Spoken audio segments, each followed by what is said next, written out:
Trump ने मान लिया 100 सैनिकों को ईरान ने दहलाया।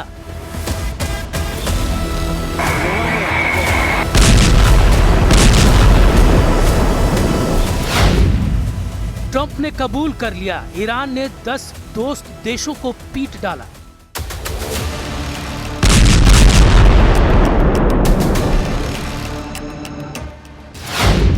अमेरिका ने ऐलान किया अब ईरान बचेगा या उसका एटम बम।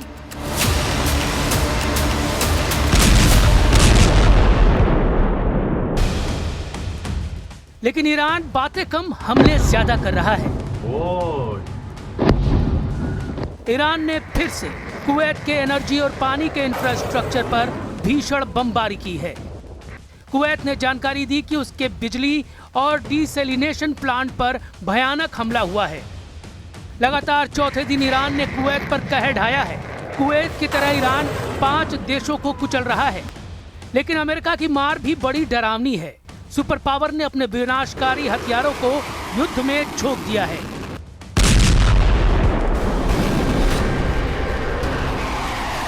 जंगी बेड़ों से टेक ऑफ करते जंगी जेट की आग ट्रंप के गुस्से को बयां कर रही है। अमेरिका के जंगी जेटों के हमलों से ट्रंप के तेवरों का पता चलता है। बस एक जंगी जेट का तहलका देख लीजिए, ऐसे सैकड़ों फाइटर ईरान पर बारूद बरसा रहे हैं। ये हमले इतने सटीक हैं कि बचने की कोई गुंजाइश नहीं है।